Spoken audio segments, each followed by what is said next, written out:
Hey everyone, Professor Leis here. So in this video, I just want to go through the different strategies and guidelines that will help you with the composition of essay number 1. So recall that in the prompt for essay number 1, I encourage you all to resist your familiar habits and practices as writers. And one of the things that we are resisting is the 5-paragraph essay structure. So we are no longer relying on that very limited basic form of writing. So we need to kind of re-examine some of the assumptions that we have about how to begin or how to start working on an essay. Now, one of the things that we are likely to do whenever we sit down to work on an essay is we tend to begin our composition process with an introduction. Now, I personally recommend that you maybe hold off on creating an introduction until you've created more of the body of your essay, because you know then more of what you're trying to introduce to your readers. If you haven't written all that stuff yet, then you may not necessarily know how to introduce it to your readers at that point. So just because it comes first in the essay doesn't mean it has to literally be the first thing that you compose. Now, going along with that, so one of the other inclinations, especially if we've been relying on the 5-paragraph essay structure, is to begin our essay by creating kind of a more traditional introduction. And a lot of times we think of having some kind of hook or way to catch your reader's attention and kind of general introduction about what this essay will talk about, and including a thesis statement and all of that stuff. But because we're not writing 5-paragraph essays, we can be a little creative. So that's the first thing that I want you all to think about. Rather than beginning your essay with some kind of a traditional introduction paragraph, begin by putting your readers right into a specific example or anecdote. Put us right into the action, okay? That will be a much more creative and engaging way to attract your readers' attention, because you're putting your readers right into it, right from the very beginning, the opening sentence. Wow, we're in something. So instead of saying something like, I've had many positive and negative experiences with reading and writing throughout my education. In this essay, I'm going to talk about those experiences, blah, blah, blah, blah, blah. So instead of beginning that way, focus on a key anecdote that you can begin describing. So you might say something like, it was a Tuesday morning and Mr. So-and-so was handing back our drafts of our first essay of the semester. Sweat dripped from my brow as I waited in anticipation because I knew it was not my strongest writing. Right from there, that's engaging because you're putting your readers right into a scene, and that is what's going to attract your readers' attention. And then from there, you talk about that example and then explain how that example maybe leads into some of the other examples that you want to focus on in your essay, and then begin to analyze how those experiences have led to how you view yourself as a reader and as a writer now, right? So that's the very first thing that I want you all to do. Don't begin with a traditional sort of introduction paragraph. Begin by putting your readers right into the action, one of your key examples or anecdotes. Now, in your writing overall, be descriptive by engaging the senses. Okay, so think about the various ways that we perceive information as human beings. We have different sensory perceptions, right? So use those senses as a way to help your readers visualize and connect with your text. So what did the classroom smell like, for example, if you're talking about a specific classroom? How did the air conditioner feel on your skin? Perhaps Mr. So-and-so always had an icy cold classroom that was as frigid as Antarctica. Ooh, that's engaging, right? Maybe Mrs. So-and-so always wore a specific sweater. So did it look soft to the touch? What color was, the classroom walls, for example? Or just giving your readers little descriptive and sensory details just kind of throughout your essay will help them connect to the text more. So be creative in that way. Going along with that, use figurative language to make your writing more creative and interesting. So at this point, thinking about metaphor and simile, that can really add to your writing. So metaphors and similes are forms of comparison where we're comparing one thing to something else. And that helps your readers kind of visualize it. So I just mentioned a moment ago when I said that Mr. So-and-so's classroom was always as frigid as Antarctica. Right there, that's an example of a simile, right, which is a type of metaphor.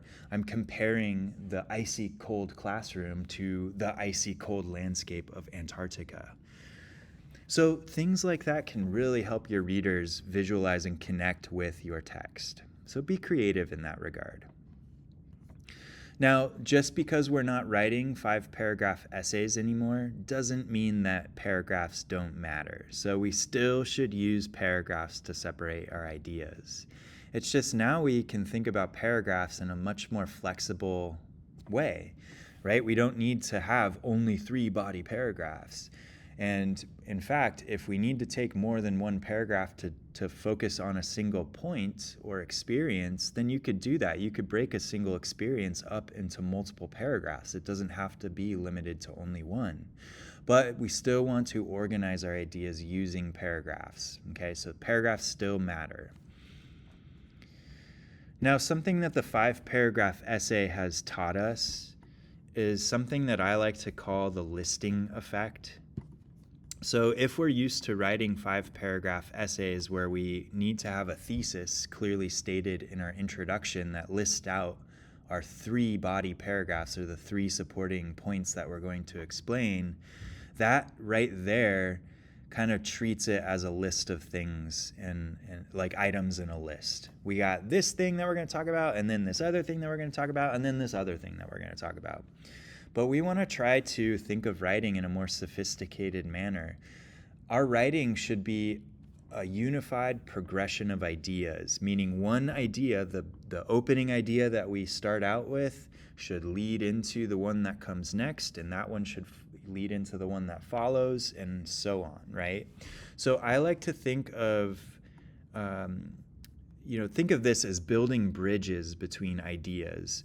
So how does one idea in one paragraph relate or connect to the idea that comes next? What's the relationship between those 2 paragraphs or those 2 ideas? So constructing some sentences that help to establish that relationship, that helps to show how these ideas are connected together. So that's something that we'll be developing throughout the course, so I'm not expecting us all to be perfect at this, but I want us to think, how does one paragraph connect to the one that follows, and so on? How is it all a progression, a unified progression of ideas? Now, in our conclusion, when we're ready to craft a conclusion, we also want to make sure that we're resisting the 5-paragraph essay structure. So in the 5-paragraph essay structure, that taught us that a good conclusion should simply summarize what the essay was about. But I think we can trust our readers to have, they'll remember what they just read. So we don't need a summary of what we just read. Instead, we want to understand why these ideas matter. Why did we spend all this time reading this essay? What's the significance or importance of these ideas? And so that's what we call addressing the so what question. So in speech or in conversation, when we use that phrase, so what we're getting at, say your friend says something and you respond, so what? What we mean by that is, why is this important? Why should I care? What's the bigger picture here? What's the significance of this? And so that's what an effective conclusion will do. It'll really help your readers underscore the significance of these ideas. Why does this all matter? Why are these ideas important? And so for this specific essay, you might think, now that you're in college, how can you take the lessons of the past to help you as you continue your education? So that would be a really good way to help underscore why these ideas matter. So you've spent a number of paragraphs talking about these important experiences that you've had and analyzing how they have led to how you view yourself as a reader and as a writer. And so now we can understand the significance of this by understanding how you're going to use these things to go forward, right? Pointing to the future is a really good way to help us understand the significance of these things, because we all have some vested interest in the future to some degree. So that's a good way to help do that. And then something else that will really give your conclusion more power is if you create what we call a bookend. And what a bookend means is that we are sort of mirroring in our conclusion something that we brought up earlier in our essay. So for example, if you are beginning your essay with that key anecdote or key example, so you're putting us right into the action of Mr. So-and-so's classroom on that Tuesday morning, or whatever it is that you're choosing to include, then a good way to help create a bookend would be to hint back at that experience in your conclusion. So now that we've read more about your ideas and we've understood some of the nuances and significances of these things, we can look at that previous example or that thing you brought up near the beginning of your essay in a new light, and it can help us kind of understand it in a different way, and it helps things come full circle. It helps connect these ideas together. And then that gets back to what we were talking about a little bit ago with building bridges, showing how our ideas are a unified progression of ideas, one leading into the next. And then our final paragraphs can hint back at how it all began, right? So it shows how everything's connected in that way. So these are things that I want you to try as best as you can to implement and incorporate into your first drafts of this essay project. This is something that we want to practice, so it's really important that we actually try to incorporate these things, right? So again, resist the limiting nature, the 5-paragraph essay, resist your familiar habits and practices as writers, try something new and exciting. And one strategy that one familiar habit and practice that I think probably all of us to some degree, or at least most of us, one familiar habit or practice we need to resist is putting this off until the last minute, right?